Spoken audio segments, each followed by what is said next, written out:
Welcome back to Millers in Motion. Before we get in the video, we want to say a huge thank you to everybody that signed up for the Millers in Motion family, and a shout out to our Inspire level members.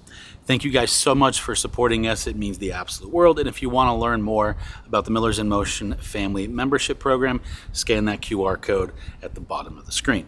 So what are we working on today? Well, there's a few things that we didn't necessarily love about our brand new Valor 44V14 that Alliance actually made the changes to post our rig, but they were nice enough to send us some of the parts, and we're going to make those adjustments today. Plus, we've noticed that we're starting to get a little bit more rain now that we're moving into fall, and we want to be able to use some of our vents and some other things that we can't when it rains. So we're going to dive into a handful of little projects we have around the rig. Hopefully this helps answer some of your questions and a little bit of a how-to when it comes to modding your RV. So before we dive too deep into it, let's head inside and talk about the changes we're going to make. One of the first things we're going to do is we're going to adjust how we kind of deal with our table and chairs. Yeah, adjust is probably the best word. So the space behind the table and chairs has actually been pretty good. The problem that we kind of have is that, for one, the Asdale composite walls, which is going to be kind of the tan area here as well as here, is a little softer than we're used to, and these chairs kind of ding into it pretty hard. The other thing is that those chairs, while they are sufficient, are not very comfortable.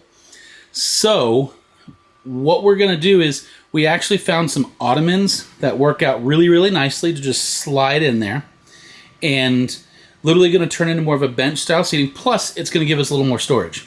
Now, this is also the same ottoman that we actually use out in our toy hauler space. So we're actually only ordering one of them, and we're going to bring that one in and see if there's a better storage solution out there. Not that it didn't work in the toy hauler space, just that now we have an opportunity to do something maybe a little more robust, bringing that in here. So let's go pick that up from the office because we had that shipped here, and we're going to knock that one out here pretty fast. Well, the nice thing about the ottoman is you don't have to do anything. It comes pre-done. So pretty much just take it out of the box and stick it inside. So let's do that real quick.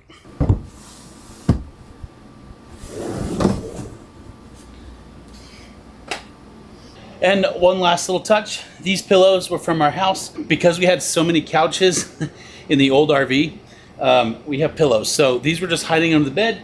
So we're going to use them in the back, just like that. And there you have it.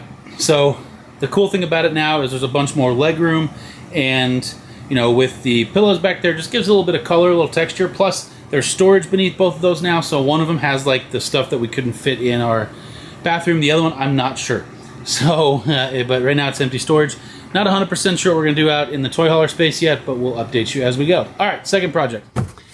All right, so one of the things I wish I had done so long ago in our old RV plus this one was install a cover over our Max Air fans. We could never really use them if it was rainy or anything else. So now what we're going to do is we're going to install the Max Air vent cover, ta-da, in black, because I want to block some of the sun from coming in, make a little bit of a heat barrier, if you may, instead of the clear that allows the sun to beat through a little bit more. Now, the Max Air fan that we have on our Valor came with the pre-installed little, I'm calling them nubbins. I don't know what they're called, but there's a little up that what happens is I can take this pin and essentially set the Max Air fan right over the top of that and slide the pin through, and I'm done. If for any reason you don't have that set up, or you have a different kind of a fan, it does also come with all the hardware to install it, and you're never going to drill into the roof. You're actually going to go into the side of the fan casing, and because it's underneath there, it'll stay water resistant. So, all right, this also means I have to get a ladder out and get up on the roof, and there's rain coming in, so I'm trying to get this done before that happens. So let's go do that. See you on the roof. All right, well, I'm on the roof again. So let's get this thing installed and get off, because I don't like being up here because I'm a bigger person. So this is our Max Air fan. So you can see what I was talking about here. You have these little nubbies that stick up here and there. So what's going to happen is these will slide right over the top of those, and then we'll use the pin. But first, we need to use a knife or something and open up those holes. Lauren's home. That's Lauren's truck. I know you guys don't see it very often, but she's a black F-150. So this is gonna sound dumb, but I'm gonna say it anyway. Please remember that, like, my back is to the front of the rig. It doesn't go on like that. You want the sloped side. You want that slope side to go into the wind. You'd be surprised.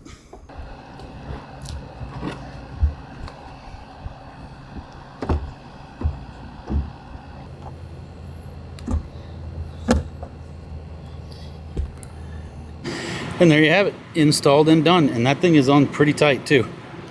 So if you have a Max Airvan Fendt and you have those little nubs that come up, just know that it is super easy. To be honest, it's easy with the hardware too. You just have to position everything right, mark, drill little pilot holes, and then put your screws and brackets in, and then it's the same process, but you get to skip all that if you have kind of what we have here. So just know, not every RV task is like this massively difficult thing. That literally took maybe 10 minutes, and most of the time was getting the ladder out to come up on the roof. And then it took an extra 20 because I brought you guys along. So we're gonna go downstairs and make sure that we can open the vent all the way. And that's gonna do it for that. And then on to the next big project, but we may not start that one until tomorrow. And every once in a while, Lauren gets a want to do a project. So this is becoming a Lauren project and Ryan filming, so. All right, well, we have fast forwarded a few days from doing the table mod and the vent mod. Magic of editing. Lauren's here. I didn't fall off the roof. Very happy for that. So, but today is officially your mod. Yes. See, the thing is, Ryan and I have been together for about 20 years, and it's my job to keep him on his toes. So I like to say things like, hey, will you bring me the hammer? I've got a project. I'd love to say this is the first time, but we all know it's not. No, I came home one time to the house, and she had completely replaced a door jamb that I had to break. Like the whole door thing. Yeah, not a door jamb. There was another time I replaced all the ceiling fans and chandeliers. Oh, yeah, when we moved into the house? Okay. Yeah, so anyways. So what we're doing is in our pantry, which is right behind Lauren, in a handful of the new 44V14s that came out, they put some shelving down below that... Drawers. Sorry. They put some drawers down below that didn't make a ton of sense. They were kind of narrow, a lot of wasted space kind of a thing. Right. We actually talked about in our tour video of one of the things that we disliked about it. Sure.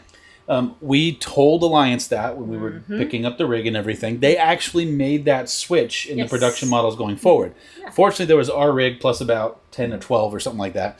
So just know that if you have the drawers in your rig, you officially have the Millers in Motion edition.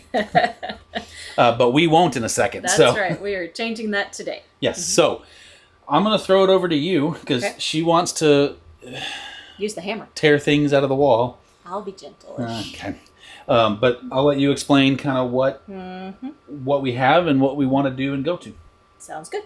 All right, so as you can see, the drawers here don't take up the entire width of the area, and they're spaced apart, like as far as being tall, there's a lot of space between them as well. So we just thought it wasn't the best use of space. So what we are going to do is to pull these out and then put more shelves like this in their place so that we just utilize the whole width of the pantry and a little bit more of that back space better. And then we can also adjust them if we have things of different sizes. The drawers also aren't adjustable. So this is just taking the space that's here and using it to our advantage a little bit better. All right, so the first step was getting all the stuff out and all the drawers out so we can get a better visualization on what we need in order to remove the fascia and the support, because we know that that's not like integrated into the wall. We just need to know how to safely take it out of the wall without, you know, ripping the wall, destroying the wall. Those are bad things. Also, less heart attacks on this end, so bueno. It's probably a good thing you are doing this. I don't think I would fit. I win. All right, so if you're ever curious about the quality of work that Alliance does, this is just the face of that set of drawers. Remember, 3 teeny tiny drawers that you'd probably put spices in. Look at this. That's good. See? Room for activities. Okay, but really, you can see how much space is in there now. And so now we just need to put these tracks on the wall, and we're just going to continue down where they've already started. We verified that that is going to work for us. And then that's it. And just like that, the magic of editing, this did not take hours. This only took 3 minutes. No, it was, I don't want to say an easy task, but if you're handy, it's kind of an easy task. You just have to go about it the right way, make sure to pull the right screws out first, and everything else just kind of follows. But I am so happy with how this turned out, and this uses the space so much better for us personally. We get to use our cast iron, keep that on the ground, so per Ryan's request when we travel. But at least we get to take the cast iron, and that makes me happy. It did leave some screw holes in the wall and in the floor. Quite frankly, you can cover them up or you can shut the door. We're just going to shut the door, so don't look in the pantry and complain about the screw holes. But no, they don't bother us, and so we're just probably going to leave them. They're not structural in any way. So we are very happy, very glad we got this project done, and yeah, so let us know if you have any questions. That's going to do it for all of our mods. Just as a quick reminder, if you are considering purchasing a 44V14, this is how they come now. Yes. You're not going to get the little shelves like we had. So if you are one of the original 44V14 owners, you may have that. Now you have a little bit of a help guide, and if we can help in any way, let us know. You got it. Okay, that was a lot of work in a video. It was, and that's all our mods for now. It's never the end of all of our mods. It is for a minute. We have some cold stuff coming through Texas, which, ugh. And we have some very exciting stuff coming up. Also, as a full teaser, we're going to be at the Tampa RV show, or the Florida RV Super Show. That's right. So if you're coming, let us know down in the comments. We'd love to set aside some time to try and meet you. Absolutely. So make sure to let us know well ahead of time. Try not to shout at us like the day of. If you can give us a heads up, that's super. With that being said, we will see you next week. All right. Bye, Mom.